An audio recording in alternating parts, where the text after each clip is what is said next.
ஓம் சக்தி. தீய எண்ணங்கள் சேரவிடாதே. அன்றன்று சேரும் குப்பைகளை அன்றன்றே ஒழித்துவிட்டால் குப்பை சேராது. அதுபோல் உள்ளத்தில் அன்றன்று சேரும் தீய எண்ணங்களை அன்றன்றே ஒழித்துவிட வேண்டும். ஆன்மீகத்தில் இவ்வாறு உணர்ந்து செயல்படும்போதுதான் அது உன் உள்ளத்திற்கு உரமாக மாறும். பூமியில் உயிர் உற்பத்தி ஆகிறது. உடம்பில் கழிவுப் பொருள் உற்பத்தி ஆகிறது. கழிவுப் பொருள்கள் வெளியேறவில்லையேல் உடல் ஆரோக்கியமாக இருக்காது. உள்ளத்தில் உற்சாகம் இருக்காது. மனத்தில் நிம்மதி இருக்காது. அதனால் மனத்தில் எரிச்சல் உண்டாகும். உடம்பில் உள்ள கழிவுப் பொருள்களை வெளியேற்றினால் உடம்பு சுத்தமாகும். மனத்தில் உள்ள அழுக்குகளை நீக்கினால் ஆன்மா சுத்தமாகும். உன்னுடைய உடல் அழுக்கு உன் வீட்டார் உடல் அழுக்கெல்லாம் வீட்டில் தேங்கிவிடக்கூடாது என்பதற்காக சாக்கடையில் கலக்க விடுகிறாய். அது ஓடையில் கலந்து ஆற்றில் கலந்து கடைசியில் கடலில் போய் சேர்ந்து விடுகிறது. உன் உள்ளத்தில் சேர்கிற அழுக்கை எப்படி நீக்கிக் கொள்வது? தர்மம், தொண்டு, அபிஷேகம், ஆராதனை, வழிபாடு, தியானம் என்று செய்துதான் அவற்றை போக்கிக் கொள்ள வேண்டும். நீ உடுத்திய துணியை சுத்தம் செய்கிறாய். உன்னுடைய கழிவே உனக்கு பிடிக்கவில்லை. ஆனால் மனத்தில் உள்ள அசுத்தங்களை பற்றி கவலைப்பட மாட்டேன் என்கிறாய். உன் மனத்தில் உள்ள அக்கழிவுகளையும் அகற்றி சுத்தப்படுத்தி கொள்ள வேண்டும்.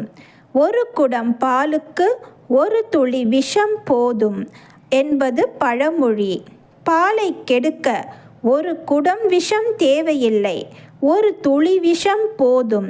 அதுபோல நல்ல எண்ணங்களின் நடுவில் தீய எண்ணம் ஒன்று தோன்றினாலே போதும், அதுவே அழிவை ஏற்படுத்திவிடும். பல தீய எண்ணங்கள் இருக்க வேண்டும் என்ற அவசியம் இல்லை. ஆன்மீக வாழ்க்கையில் புரியாமலும் தெரியாமலும் நல்ல எண்ணங்களோடு நடந்து கொண்டால் கூட நல்லதுதான். அதனால் அவனுக்கு நல்லது நடக்கும். தெரிந்தே தவறு செய்பவனுக்கு பலன் கிடைப்பது இல்லை. அவன் வாழ்ந்தபோது அவனால் பலரும் வாழ்ந்தார்கள் என்று புகழ்ந்து சொல்லும் நிலை உனக்கு வரவேண்டும். அதுதான் பயனுள்ள வாழ்வு. ஒரு செடியும் நீயும். ஒரு செடி தனக்காகவும் தன் வளர்ச்சிக்காகவுமே வளர்கிறது. அந்த செடி ஒரு சமயம் உனக்கும் தேவைப்படுகிறது. உன் நலனுக்காக அந்த செடியை நீ பயன்படுத்தி கொள்கிறாய். அதுபோல நீயும் உனக்காகத்தான் வாழ்கிறாய், வளர்கிறாய். ஆனாலும் அந்த செடி போல நீயும் பிறருக்கு பயன்பட வேண்டும். உங்கள் படிப்பு, பணம், உத்தியோகம் இவற்றுக்கெல்லாம் ஒரு காலத்தில் முக்கியத்துவம் இல்லாமல் போய்விடும். உங்கள் ஆன்மீக ஈடுபாட்டிற்கு மட்டும் எப்போதும் முக்கியத்துவம் உண்டு. ஆன்மீகம் பற்றி பேசு. 10 பெண்களும் 10 குழந்தைகளும் ஒரு இடத்தில் கூடியிருந்தால் அங்கே ஆன்மீகம் பற்றி பேசு. உங்கள் பிள்ளைகள் ஆணாக இருந்தாலும் பெண்ணாக இருந்தாலும் ஆன்மீகத்திற்கு நெருங்கி வரவில்லை என்றால் எதிர்காலத்தில் போதை மருந்துகட்கு அடிமையாக நேரிடும். அது கருதியே குடும்பம் குடும்பமாக ஆன்மீகத்தில் ஈடுபட வைக்கிறேன். உன்னை சுற்றி எவ்வளவு தீமைகள் பெருகி வருகின்றன.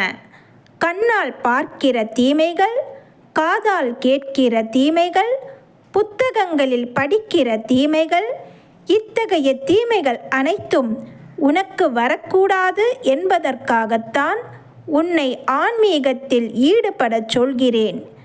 என்னை ஆராயாதே. மின்சார விளக்கு எப்படி எரிகின்றது என்று ஆராய்வதற்காக அதன் பல்பை உடைத்து தொட்டு பார்த்தால் என்ன நடக்குமோ அதுபோல்தான் என்னை ஆராய்பவனுக்கும் ஏற்படும். அறியாமல் கை வைத்துவிட்டு அல்லல் படாதே. பார்வை கெட்டுப்போனால் பழைய பார்வை கிடைக்காது.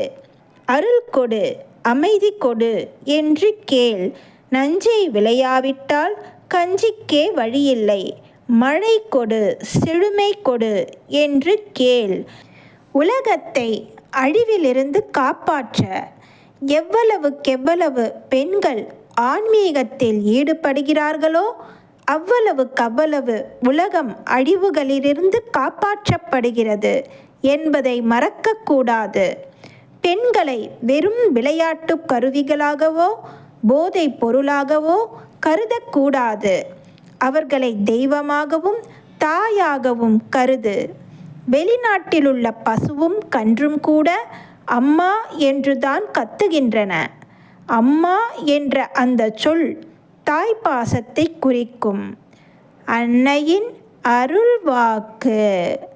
ஓம் சக்தி.